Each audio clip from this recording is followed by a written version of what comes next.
कि अगर बोया पेड़ बबूल का तो आम कहां से होए, और अगर आपने आम लगाया है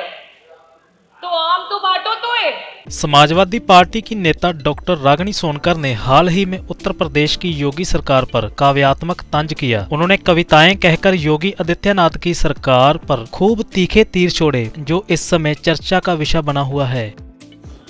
अध्यक्ष महोदय, मैं आपका आभार व्यक्त करना चाहूंगी कि ऊर्जा जैसे गंभीर विषय पे आपने मुझे प्रश्न पूछने का अवसर दिया। बिजली एक ऐसी चीज है, चाहे वो एक गरीब की झोपड़ी हो, चाहे अमीर का महल, यहाँ तक कि रामलला के मंदिर में भी अध्यक्ष जी, मैंने एक आर्टिकल पढ़ा जिसमें लिखा हुआ है कि बिजली विभाग के द्वारा 4000 किलोवाट तक की जरूरत है, और अभी फिलहाल में वहां पे 1600 किलोवाट तक की जो है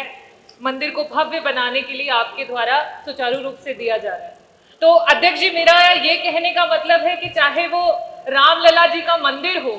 या एक गरीब की झोपड़ी हो, चाहे वो एक अस्पताल हो, चाहे एक गरीब हो अमीर हो, किसी भी वर्ग का हो, उसके लिए बिजली बड़ी ही महत्वपूर्ण है। अध्यक्ष जी, जब भी जनता के महत्वपूर्ण मुद्दों पे सवाल होते हैं तो बार बार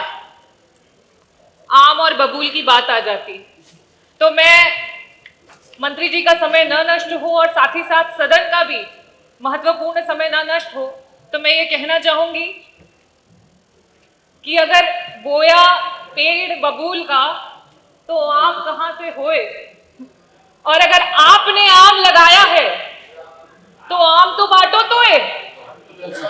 अगर आपने आम लगाया है तो आम तो बांटो तोए, और खट्टा आम बता करके भाग न जाना कोई। अध्यक्ष जी, बार बार आम बबूल की बात करते हैं, तो अगर आपने आम लगाया है तो आप आम बांटिए तो सही। और साथ ही साथ बिजली विभाग की कुछ परियोजनाओं की बात करूंगी, जो कि अभी मैंने देखा और अभी मंत्री जी कह भी रहे थे कि आपने थर्मल प्लांट्स और हाइड्रो प्लांट्स की बात की। घाटमपुर के यूनिट 1, 2 और 3, जिसकी आपने डेट दी कि आप 31 मार्च 2023, जुलाई 2023 और नवंबर 2023 में उसको शुरू करेंगे। ओबरा सी में यूनिट 1 और 2 की बात करें कि फरवरी 2023 और अक्टूबर 2023 में उसको शुरू करेंगे। जवाहरपुर की बात करें कि आप मार्च 2023, और पनकी के लिए भी आपने बोला था कि 31 अक्टूबर 2023 तक आप उसको शुरू करेंगे। हाइड्रो प्लांट्स की आपने बात करी तो आपने वहां पे कहा कि आप मार्च 2023 तक और अगस्त 2023 तक आप जो आपका सुपसीरी हाइड्रो प्लांट है उसको शुरू करेंगे, और प्रभाती को आप दिसंबर 2023 तक करेंगे। और साथ ही साथ आपने ये भी ऐलान कर दिया कि जो आपका भारत कोलिंग कोल लिमिटेड है, उसकी खदान में जो कोयला है आपको महानदी कोल लिमिटेड से लेके आ रहे हैं, जिसकी वजह से आपको 400 करोड़ तक का फायदा हो रहा है। तो अध्यक्ष जी, मेरा बड़ा ही स्पष्ट सा सवाल है, और मैं आकांक्षा करती हूं कि जनता को और साथ ही साथ सदन में बैठे हुए प्रतिनिधियों को बड़ा ही स्पष्ट जवाब भी आएगा। मेरा पहला प्रश्न आपसे ये है कि जिन जिन परियोजनाओं को कागजी रूप से आपने गिना दिया है, उनमें से कितनी आपके प्लांट सुचारू रूप से आज काम करने लगे हैं, और साथ ही साथ 400 करोड़ का अगर आपको प्रतिवर्ष मुनाफा हो रहा है, तो क्या अब आप आम जनता को खिलाएंगे? और जिस तरीके से चाहे वो दिल्ली की सरकार हो या राजस्थान की सरकार हो, उन्होंने 200 यूनिट बिजली मुफ्त की पूरी जनता की, 100 यूनिट पहला जो उनके उपभोक्ता के होते हैं उनकी बिजली को माफ किया, तो क्या आप भी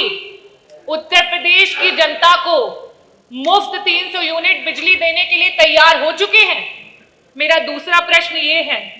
कि आज चाहे वो सीनियर सिटीजन्स हो,